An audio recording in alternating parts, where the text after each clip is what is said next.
This week in Jamaica Now, never again. I think after this episode, there will have to be a greater balance and understanding that sectoral interests can't push the government into decisions that affect the entire society.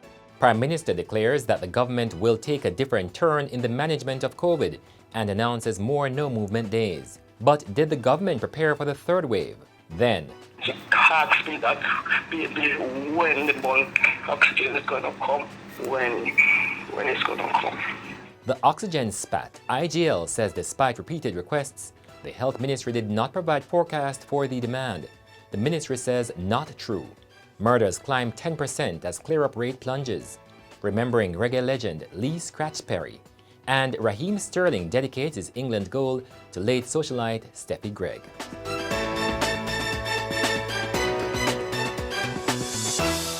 I'm Damian Mitchell and this is Jamaica Now. Prime Minister Andrew Holness has warned that the government will now be taking a different approach to the management of COVID-19 in Jamaica. Addressing a press conference at Jamaica House on Wednesday, the Prime Minister did not detail the new approach, but he made it clear that the government will not be relenting to powerful advocates. You know, we have powerful interests. And when the consequences come, you can't find anybody. It wasn't their fault. They didn't ask for it. They didn't play any role in it. They didn't keep what they used to keep.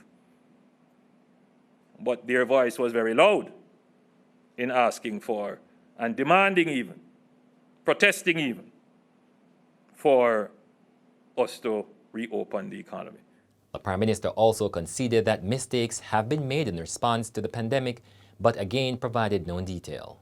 It is not a situation where obviously we have all the variables under control. It is not a situation where things have not happened that should not have happened. But in general, I think we have done what is necessary. And there is increased scrutiny on the government over whether it was prepared for the third wave of COVID-19. It was the question put to the Prime Minister on Wednesday night. Once a new strain was identified and we started to see a third wave emerging in other countries, we made that disclosure here that we would not be immune from a third wave.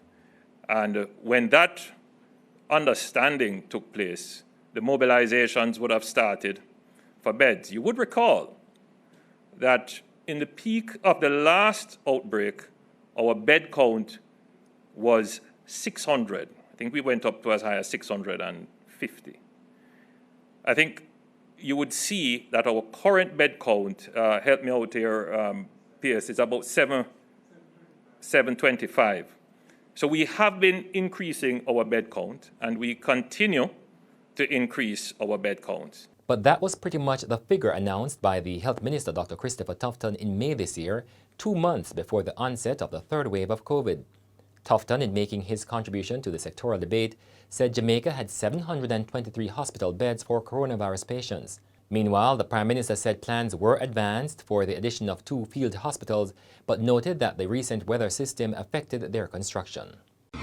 And the Health Minister this week rejected claims that it failed to respond to repeated requests by IGL for a forecast on the oxygen demand.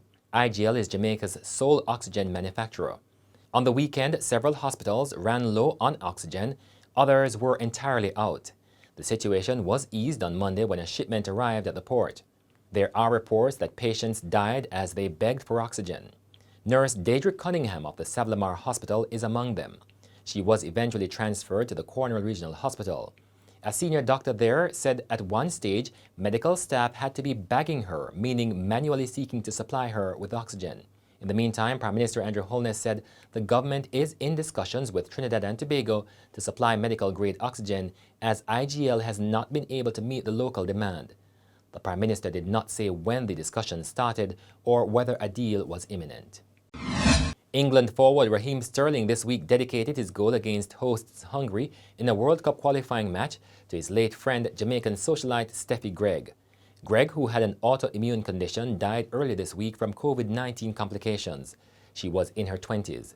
Sterling, a Jamaican by birth, scored in the 55th minute then pulled off his jersey to reveal an undershirt with the words, "Love you forever, Steffi Gregg." Gregg was the daughter of former race car driver and businessman Gary Gregg. She was a Twitch streamer and was also pictured in photographs with Sterling. Jamaica's homicide figures have increased by 9.7% year-on-year, while the clear-up rate for 2021 is at a 5-year low of 34.65%. As at Saturday, August 28, Jamaica's murder tally for 2021 had risen to 935, up from 852 for the corresponding period in 2020. However, according to data from the Jamaica Constabulary Force, only 324 of the murders were considered cleared. For the corresponding period in 2020, some 44.7% of the murders were cleared. The data revealed that in 2019, the clear-up rate was 35.8%. In 2018, it was 36.29%, and in 2017, it was 38.86%. The reggae world was in grief this week as news spread that music producer and singer Lee Scratch Perry had died. He celebrated his 85th birthday in March.